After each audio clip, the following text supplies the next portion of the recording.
Ready now, brother? Yeah.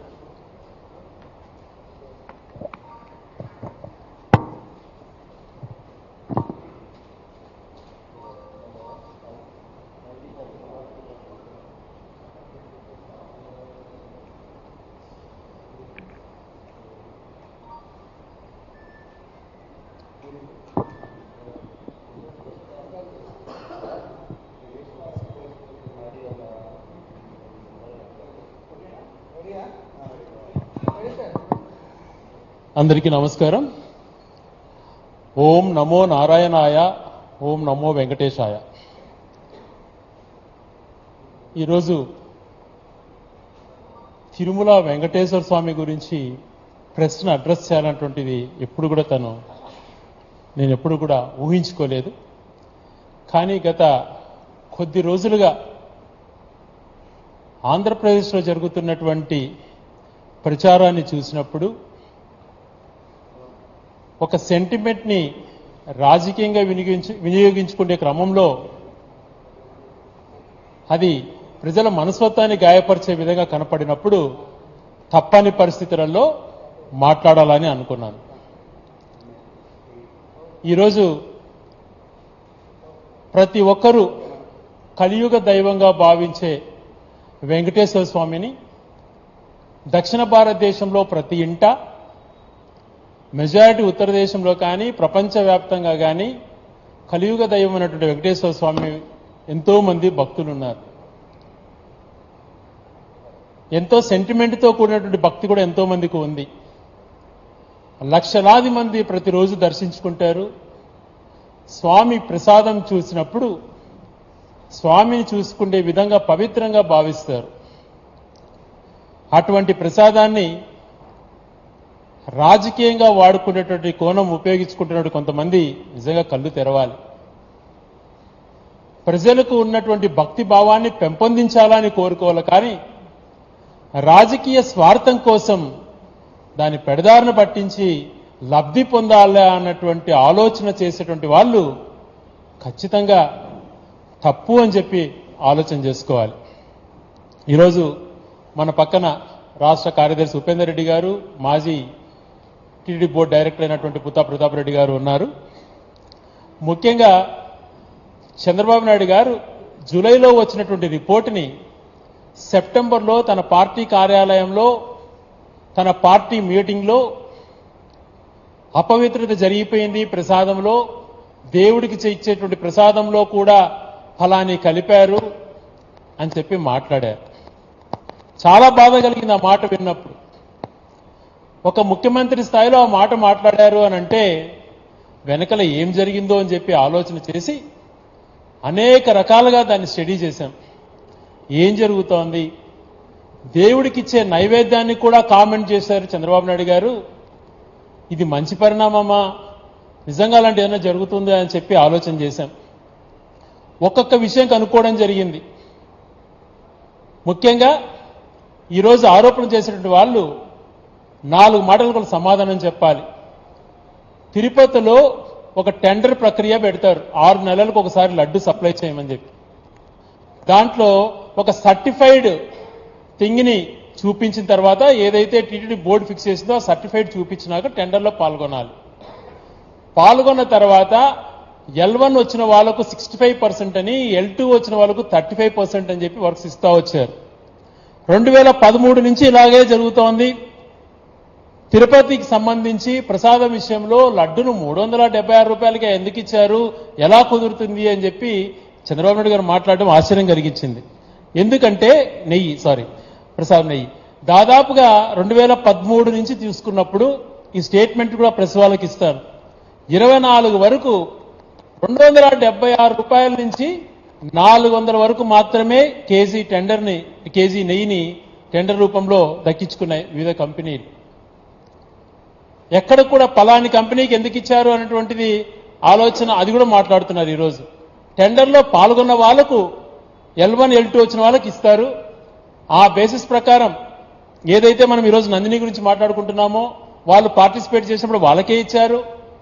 Coat చేసినప్పుడు వాళ్ళు participate చేయనప్పుడు వేరే వాళ్ళు పార్టిసిపేట్ చేసి ఎవరికి L1 వచ్చిందో L2 వచ్చిందో వాళ్ళకే ఇస్తా వచ్చారు. 2023 డిసెంబర్లో ఈ టెండర్ ప్రక్రియను ఇంకా బాగా నాణ్యత పెంచే విధంగా ఉండాలి అని చెప్పి ఈ కంపెనీకి 150 కోట్ల కంపెనీలకు టెండర్ మన రెప్యుటేషన్ అంటే దానికి సంబంధించి ఆ కంపెనీకి సంబంధించినటువంటి ఈ పరిధిలో ఉండాలి, ఇంత టర్నోవర్ ఉండాలి, ఒక మంత్కు ఇన్ని కేజీల నెయ్యి వాళ్ళు ప్రొక్యూర్ చేసి సప్లై చేసినటువంటి సర్టిఫికేట్స్ ఉండాలి అని చెప్పి కండిషన్స్ లో కూడా పెంచడం జరిగింది. ఆ కోణాన మళ్ళీ టెండర్లో పాల్గొన్నారు, టెండర్లు దక్కించుకున్నారు, సప్లై చేసింది జూన్లో చేశారు. అప్పుడు చంద్రబాబు నాయుడు గారు ముఖ్యమంత్రి. ఎవరైనా రాజకీయ కోణంలో ఆలోచన చేసే వాళ్ళు ఎప్పుడు ఏం మాట్లాడతారంటే అది జూన్లో సప్లై చేశారు, జూన్లోనే టెస్ట్కి పంపించారు, జూలైలో రిపోర్ట్ వచ్చింది, అప్పుడు గౌరవ ముఖ్యమంత్రిగా చంద్రబాబు నాయుడు గారు ఉన్నారు, ఆయనదే తప్పంతా అని చెప్పి ఒకటే మాట చెప్పేసి తప్పించుకోవాలి ఎవరన్నా రాజకీయ పార్టీ అయితే. కానీ అలా చేయలేదు. ఇది వెంకటేశ్వర స్వామికి సంబంధించింది, సెంటిమెంట్కి ప్రతి ఒక్కరు కూడా సెంటిమెంట్తో ఆలోచన చేస్తున్నటువంటిది, ప్రతి ఒక్కరికి కూడా దీనిపైన బాధ్యత ఉండాలి, తప్పు జరిగింటే ఎవరైనా కానీ శిక్షించే విధంగా ఉండాలి. ఇలాంటి అపవిత్రమైన మాటలు మాట్లాడినందుకు అది నిజమా కాదా అన్నట్టు ప్రజలను భయభ్రాంతులకు గురి చేయకూడదు, ఇవన్నీ క్లారిఫికేషన్ చేసుకోవాలి అన్నటువంటి ఆలోచన లేకుండా మాట్లాడేశారు.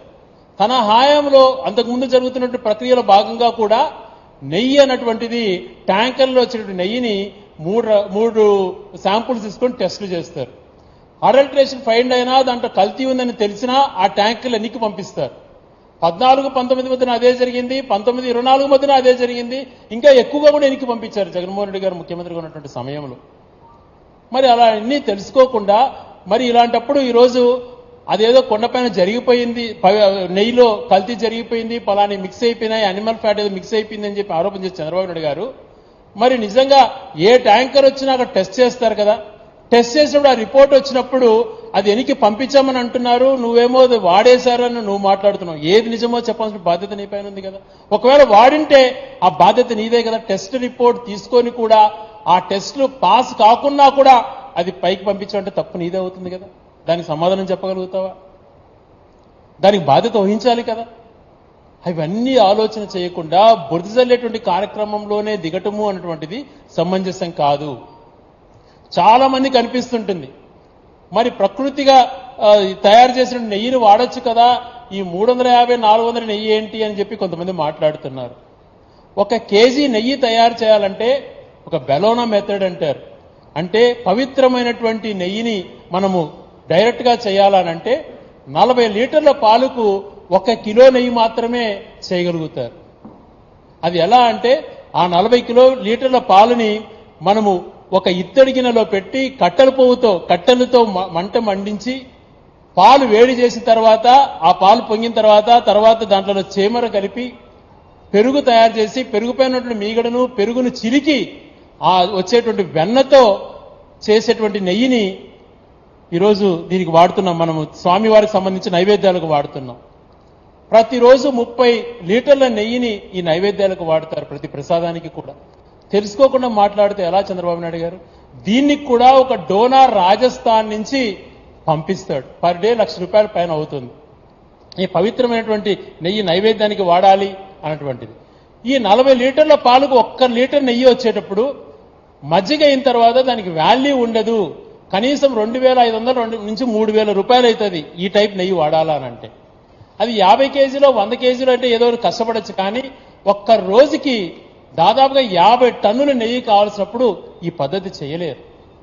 రెండో పద్ధతి ఉన్నది, కలెక్ట్ చేసినటువంటి మిల్క్ని దాన్ని ఫ్యాట్ తీసేసి టోన్డ్ మిల్క్గా ఆ పాలు కూడా అమ్ముకుంటే దాంట్లో ఆ పాల రేటు అతనికి వస్తుంది. మిగిలిన ప్రాసెస్గా అయ్యేటువంటిది 300-400 రూపాయలతో నెయ్యి తయారయ్యేటువంటిది ఈరోజు పెడుతున్నాం. ఈరోజు మనం గూగుల్లో కూడా చూశారు, మార్నింగ్ అనేక వెబ్సైట్స్లో చాలా పెద్ద కంపెనీస్ వెబ్సైట్స్లో కూడా ఉన్నాయి. మనం ఇప్పుడు కూడా 399 రూపాయలకు మీకు న్యాచురల్ గీ సప్లై చేస్తామని కూడా చెప్తున్నారు. మరి అది ఎంత మాత్రం న్యాచురల్ మనకు తెలియదు, కానీ ఉన్నటువంటి మెథడ్స్ ఇవి. నైవేద్యానికి వాడేటువంటి నెయ్యి చాలా పవిత్రమైనటువంటిది, దాన్ని కూడా ఎందుకు కామెంట్ చేశారు చంద్రబాబు నాయుడు గారు? ఈ మెథడ్ని రాజస్థాన్ నుంచి రాబో రోజుల్లో ఎలా ఉంటుందో అని చెప్పి ఆలోచన చేసి దేశీయ ఆవులు అంటారు, జెర్సీ ఆవులని అంటారు. జెర్సీ ఆవులలో వేరే రకాలు కలిసి ఉంటాయి, దేశీయ ఆవులలో అయితే కన్నా పవిత్రమైనటువంటి పాలు వస్తాయని చెప్పి గిరి ఆవులు కానీ పొంగునూరు ఆవులు ఇట్లాంటి ఏవైతే మంచి మంచి దేశీయ ఆవులు ఉంటాయో వీటన్నిటిని దాదాపుగా 500 ఆవులు ప్రొక్యూర్ చేసి హర్యానా లాంటి రాష్ట్రంలో టీటీడీకి సంబంధించినటువంటి వెటనరీ వాళ్ళు వెళ్ళి దాంతో గోశాల కూడా తయారు చేసి ఈ టైప్ బ్యాలినో మెథడ్ నెయ్యి 60 కిలోలు పర్ డే దేవుడి నైవేద్యానికి వెలిగించేటువంటి దీపాలకు అవసరం ఉండాలా అని చెప్పి కూడా తీసుకురావడం జరిగింది. దాన్ని కూడా త్వరలో స్టార్ట్ అవుతుంది. ఇప్పటికీ రాజధాని సప్లై చేస్తున్నారట.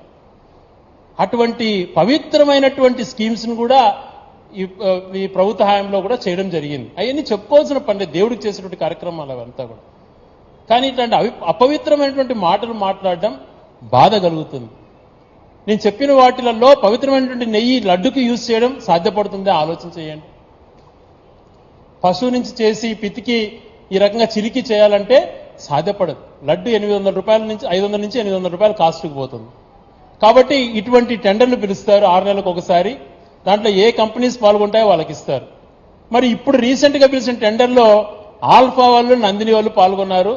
ఆల్ఫా వాళ్ళు L1 వచ్చింది, L2 నందిని వచ్చింది. 65% ఒకరికి 35% ఒకరికి ఇస్తామని అంటున్నారు. మరి ఇదే ఆల్ఫా గురించి ఒక సంవత్సరం క్రితం తెలుగుదేశం నాయకుడు ఒక ఆయన ఆల్ఫా ఏంది, ఉల్ఫా లాంటి కంపెనీలు ఏంది, వీళ్ళకి నైతికత లేదు అని మాట్లాడారు. మరి ఆ రోజు ఈ రోజు ఎందుకు మరి వాళ్ళకి ఇచ్చారు? టెండర్లో పాల్గొన్నారు కాబట్టి వాళ్ళకు వచ్చింది. ఇటువంటివన్నీ కూడా తెలుసుకోకుండా ఏది పడితే అది మాట్లాడడం. ఒక స్వామికి పవిత్రంగా ఉండాలి అని చెప్పి ప్రతిరోజు ఉదయం 4 గంటలకు వెన్నతో నవనీత సేవ అని చేస్తారు.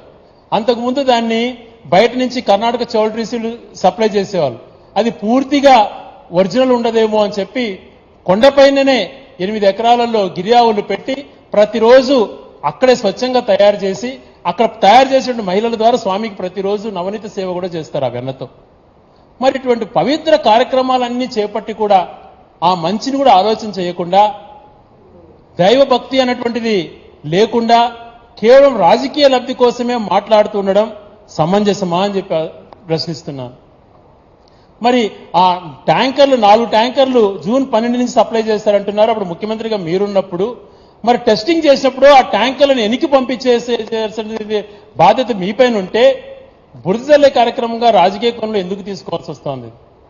ఇది జరిగినటువంటిది జరిగిపోయింది, నేను పొరపాటున మాట్లాడేశాను అని చెప్పి ఎనికి తీసుకొని పవిత్రాన్ని వెంకటేశ్వరకు సంబంధించినటువంటి పవిత్రతను పెంచాలని ఆలోచన చేయాలి ఏ రాజకీయ నాయకుడైనా.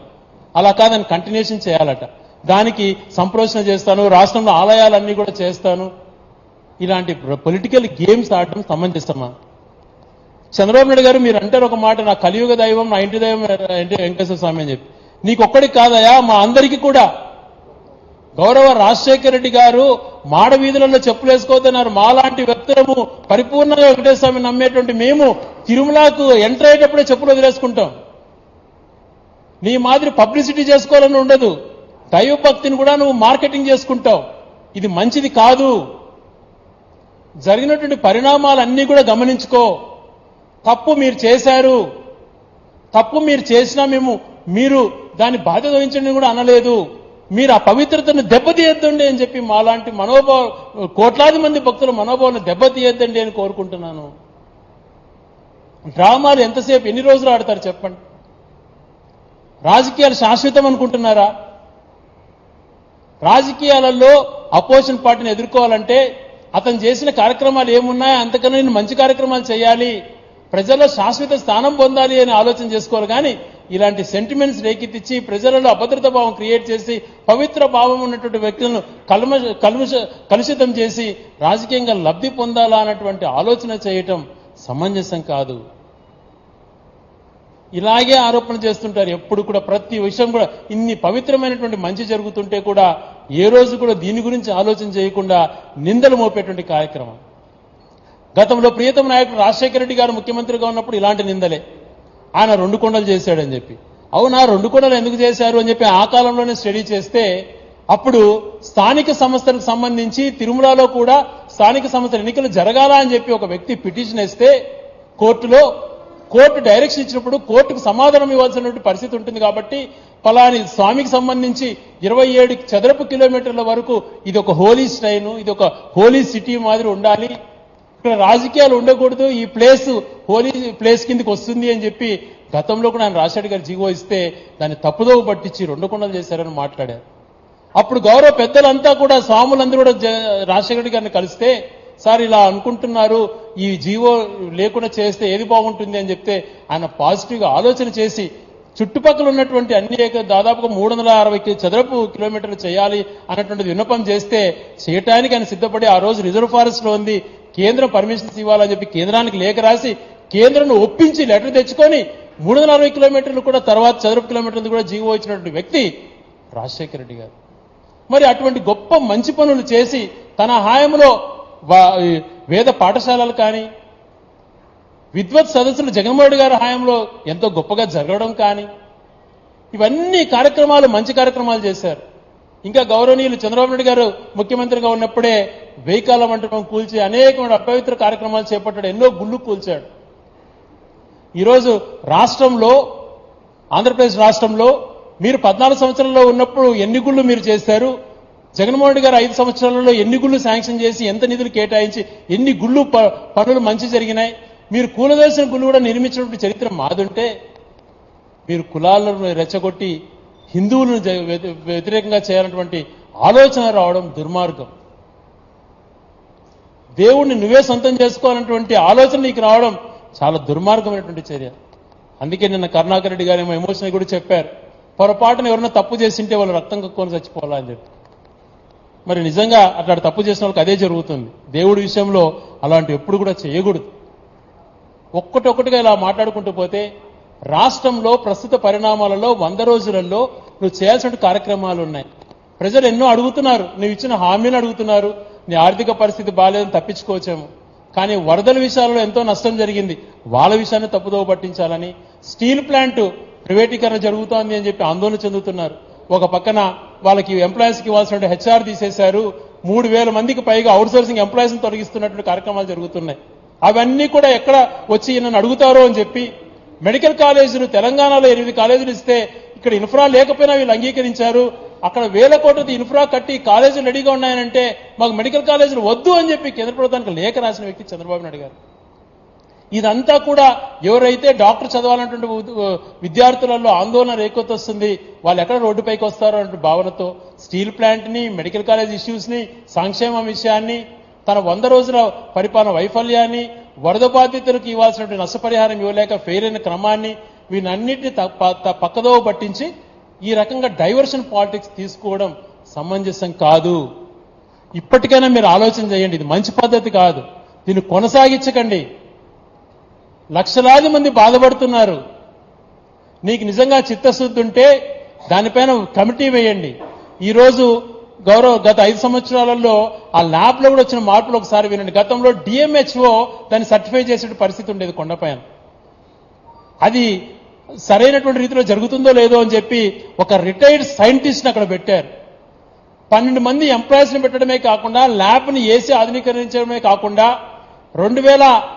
2020లో దాదాపుగా 3.5 కోటి, 2022లో అనుకుంటాను 3.5 కోటి ఏదైతే ఇప్పుడు అడల్ట్రేషన్ అనేది అయిన తర్వాత దాంట్లో మిగిలిన డీటెయిల్ రిపోర్ట్ ఇచ్చేటువంటి మెషినరీ కూడా ఆర్డర్ ఇవ్వడం జరిగింది. అక్కడే పూర్తి స్థాయిలో ఎక్విప్మెంట్ ఉండాలా అని చెప్పి ఆలోచన కూడా చేసినటువంటి విధానం ఉంది. ఇటువంటివన్నీ గమనించుకోకుండా నింద వేయడమే నా అజెండా అనేటువంటి రీతిలో వ్యవహరించడం సరైనటువంటిదా అని చెప్పి ఆలోచన చేయమంటున్నాను. ఏ ఒక్కరూ తప్పు చేసినా ప్రశ్నించాలి, ముఖ్యంగా సెంటిమెంట్ విషయాలలో. తప్పు చేస్తే ఎంక్వైరీ చేసి శిక్షించే విధంగా ఉండాలి. కానీ ఆ సెంటిమెంట్ని రాజకీయంగా ఉపయోగించుకొని రాజకీయంగా లబ్ధి పొందాలా అనే ఆలోచన చేయటం సమంజసం కాదు అని చెప్తున్నాను. ఈరోజు నేను వైఎస్ఆర్ కాంగ్రెస్ పార్టీ మనిషిని కావచ్చు, కానీ వైఎస్ఆర్ కాంగ్రెస్ పార్టీని భుజాన వేసుకొని మాట్లాడాలన్నటువంటి దానిపైన రాలేదు. ఈ విషయం పైన ఈ ఇష్యూ జరుగుతున్నటువంటి పరిణామం మంచిది కాదు. నీకన్నా గొప్పగా ఆలోచన చేస్తాం. ఈరోజు టీటీడీ 3,000 కోట్ల పైగా బడ్జెట్గా ఉంది. దాదాపుగా 1000 మంది ఉద్యోగస్తులు ఒక సంవత్సరానికి 1000 కోట్ల పైగా పెన్షన్స్ రూపేణా, జీతాల రూపేణా చెల్లిస్తారు. కొన్ని లక్షల మంది దైవ సన్నిధిలో బతుకుతున్నారు, డైరెక్ట్ గా ఇండైరెక్ట్ గా. ఎంతో మంది భక్తి శ్రద్ధలతో అక్కడికి వచ్చేటువంటి పరిస్థితి ఉంది. అటువంటి మహా ఆలయాన్ని కూడా నీ రాజకీయానికి బలి చేయొద్దు అని చెప్పి కోరుకుంటున్నాం. ఎవరికైనా కూడా చిత్తశుద్ధి ఉండాలి. చిత్తశుద్ధి లోపించినప్పుడు రాజకీయంగా ప్రజలకు మేలు చేయనప్పుడు ఇటువంటి ఆలోచనలు వస్తాయి. ఇటువంటి ఆలోచన దుర్మార్గానికి ఒడిగట్టే పరిస్థితి వస్తుంది. ఇటువంటి పరిస్థితులకు ఒడిగట్టినందుకు నువ్వు రాష్ట్ర ప్రజలకు క్షమాపణ చెప్పాలి. రాబో రోజులలో ఇంకా కఠినంగా వ్యవహరించాలి. ఒక నెయ్యే కాదు, మిగిలిన ఇండిగ్రెంట్స్ ఏవైతే ఉన్నాయో అవన్నీ కూడా నాణ్యంగా ఉన్నాయా లేదా అని చెప్పి పరీక్ష చేసుకోవాలి. ఎక్కడికి కూడా ప్రజల యొక్క సెంటిమెంట్ అనుగుణంగా ప్రభుత్వాలు పనిచేయాలి. ప్రజలపైన ఉన్నటువంటి సెంటిమెంట్ని గమనించుకొని దాన్ని రోడ్డుకి ఈడ్చకుండా దాన్ని కాపాడుకోవాల్సిన బాధ్యత ఉంది. రేపటి తరాలకు కూడా మనం మంచి చేయాలి. రాజకీయంగా వాడుకొని ఈరోజు శాంతి పూజలను ఇంకొకటో బురద చల్లేటువంటి కార్యక్రమాలు చేయాలన్నటువంటి ఆలోచన రావడం సమంజసం కాదు. ఇప్పటికీ మీరు ఒక మాట చెప్పారు, ఈవో ఒక మాట చెప్పారు. ఈవో చెప్పిన తర్వాత మళ్ళీ మీరు మాట్లాడతారు, మీరు మాట్లాడిన మాట మళ్ళీ ఈవో ఇంకో రకంగా చెప్తారు. మరి ఏంటివో ఈ కన్ఫ్యూజన్స్ ఎందుకు మీరు దీన్ని ఇంతగా తాపాత్రయపడి రాజకీయం చేయాలనుకుంటున్నారు? గతంలో విన్నాం ఈవో గారు మంచి తన ఎడ్యుకేషన్ బ్యాక్గ్రౌండ్ గురించి కానీ తను వచ్చిన విధానం గురించి కానీ ఆయన కూడా ఆలోచన చేయాలి. నిన్న లోకేష్ గారు మాట్లాడుతూ ఒక మాట చెప్పారు, ఇది ముఖ్యమంత్రికి ఏం సంబంధం ఉంటుంది, నియమించి ఈవో చూసుకుంటాడు అని చెప్పి. మేము ఆ మాటని ఈ రోజుతే ఎవరు కూడా మాట్లాడాల్సిన అవసరం ఉండిండదు. ఎందుకు మేమందరం తాపత్రపడుతున్నాం వాస్తవాలు తెలియచేయాలని చెప్పి? నీ పైన నెపం నెట్టాలి. మరి నువ్వే కదా ఈవో నియమించావు, నువ్వు ఈవో చేసుకున్నారు, అది జూన్లో వచ్చింది, జూలైలో టెస్ట్ చేసుకున్నారు, మీరున్న హయాంలోనే ట్యాంకర్లు వచ్చినాయి, పంపించినారు, ఎన్నికి పంపించినారు లేదని కూడా చెప్పలేని పరిస్థితిలో మీరున్నారు, తప్పు మీదే అని మేము ఎదురుదాడి చేయొచ్చు. కానీ ఒక పవిత్రమైనటువంటి అంశం కాబట్టి మాకు బాధ్యత తీసుకోవాలి. దీంట్లో అందరూ బాధ్యతగా వ్యవహరించాలి. వచ్చినటువంటి ఆరోపణలను ఏది కరెక్టా కాదనేది తెలుసుకోవాలి అంటున్నది ఆలోచన చేయాలి. ఈరోజు కామన్ సెన్స్తో ఆలోచన చేయండి. విఘ్నులు ఉన్నారు, ఎంతో మంది మేధస్తులు ఉన్నారు, ఎంతో మంది పండితులు ఉన్నారు, స్వాములు ఉన్నారు, వాళ్ళంతా కూడా ఆందోళన చెందుతున్నారు. ఏ తప్పు జరగలేదు అక్కడ. ఒకవేళ జరిగినంటే ఏఆర్ ఫుడ్స్ వాళ్ళ నెయ్యిని వెనక్కి పంపించకుండా అక్కడ ఆ రోజు జూన్లో వీళ్ళు జూలైలో కక్కుర్తిపడి ఆ ట్యాంకర్లను అలో చేసినంటే అది కూడా బయట పెట్టాలి. ఏదైనా జరిగి ఉంటుందేమో కానీ లేకపోతే ఎటువంటి పరిస్థితులు ఏ ఒక్కరు తప్పు చేయరు. నేను అనేక మంది సైంటిస్టులు కూడా కనుక్కున్నాను. సైంటిస్ట్ చెప్పే ప్రకారం అడల్ట్రేషన్ ఉన్నదే అని చెప్తారు, కానీ వీళ్ళు చెప్పినట్టుగా ఆ బీఫ్ ఫిష్ ఆయిల్ ఉంది అనేటువంటి మాటలను అంత ఈజీగా నిర్ధారించలేము, సస్పెక్ట్ మాత్రమే అనేటువంటి మాట మాట్లాడుతున్నారు. ఇవన్నీ వాళ్ళందరి ద్వారా మాట్లాడించకుండా రోజుకొకరితో మాట్లాడించి బురదజల్లే కార్యక్రమం స్వయాన ముఖ్యమంత్రి గారే తీసుకోవడం సమంజసం కాదని తెలియజేసుకుంటూ, ఇంకనైనా జరిగినటువంటి పరిణామాలకు ఫుల్ స్టాప్ పెట్టి నువ్వు మంచి అధికారితో, ఎందుకంటే గతంలో ముఖ్యమంత్రిగా ఉన్నప్పుడు సిబిఐ వాళ్ళు వస్తానంటే వాళ్ళు ఆంధ్రప్రదేశ్ అడుగు పెడితే వాళ్ళ తాట తీస్తా, సిబిఐని తరిమి కొడతానని మాట్లాడే వాళ్ళపై నమ్మకం లేదమ్మా. మరి ఈరోజు నువ్వే స్వయంగా సిట్ అని నియమించుకున్నావు.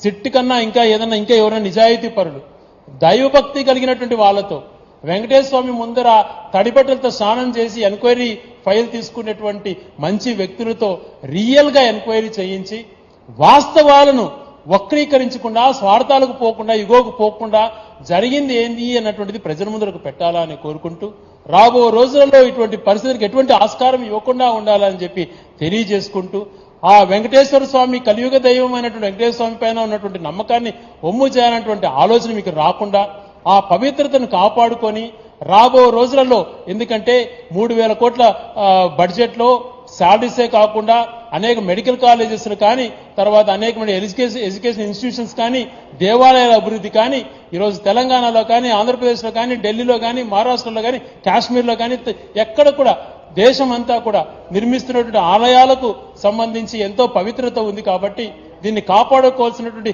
ప్రతి ఒక్కరి, హిందూస్ అనే కాదు, ఈ భారతదేశంలో పుట్టినటువంటి ప్రతి ఒక్కరికి కూడా ఆ బాధ్యత ఉండాలని చెప్పి కోరుకుంటూ, రాజకీయ కోణంలో ఆలోచన చెయ్యొద్దు అని హితువు పలుకుతూ, మంచి ఆలోచన రావాలా. జరిగేటువంటి కార్యక్రమాలు ఈ 100 రోజులలో ఫెయిల్ అయినటువంటి ఐడెంటిఫై చేసుకొని మళ్ళీ అయిన సరిదిద్దుకొని ప్రజలకు మంచి చేసే విధంగా పరిపాలన కొనసాగించాలని చెప్పి తెలియజేసుకుంటున్నాను.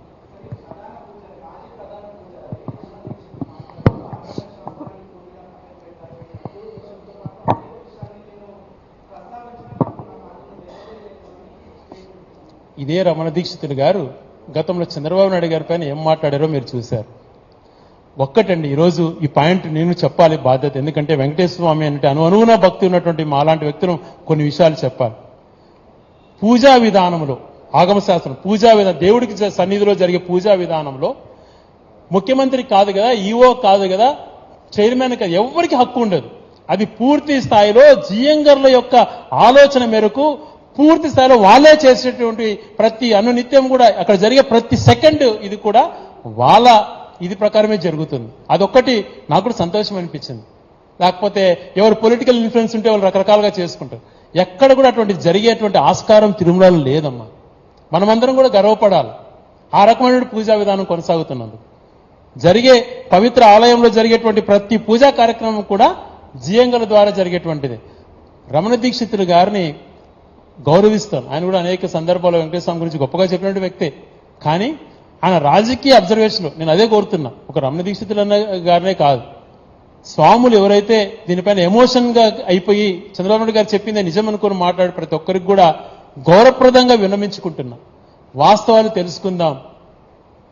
ఎక్కడైతే చిన్న చిన్న ఎవరైనా కూడా ఎంత రాక్షసుడైనా కూడా దేవుడికి పంపించే నెయ్యిలో ఆదాయం పెంచుకోవాలనంటే ఏదైనా వెజిటేబుల్ కల్తీ ఏదైనా చేస్తాడేమో, అది కూడా చేయకూడదు. అలా కాకుండా పశువుది, ఎందుకంటే దీనికన్నా ఎక్కువ రేటు ఫిష్ ఆయిల్ కానీ ఇంకొకటి కానీ కలిపి అపవిత్రం చేయాలంటువంటి దుర్మార్గపు ఆలోచన టెర్రరిస్టులు కూడా రాదు అన్నటువంటిది నా భావన. ఇది మాట్లాడే ముందు జాగ్రత్తగా మాట్లాడాలి. ఈరోజు మీరు అడిగిన ప్రశ్నకు కూడా ఖచ్చితంగా నేను చెప్తున్నాను. ఎందుకంటే పూజా విధానం గురించి కూడా తెలుసుకోవాలి కదా. జరిగేటువంటి ప్రతి పూజా కార్యక్రమం ఏదైతే జియంగా నిర్ణయించుంటారో వాళ్ళ ప్రకారమే జరుగుతుంది.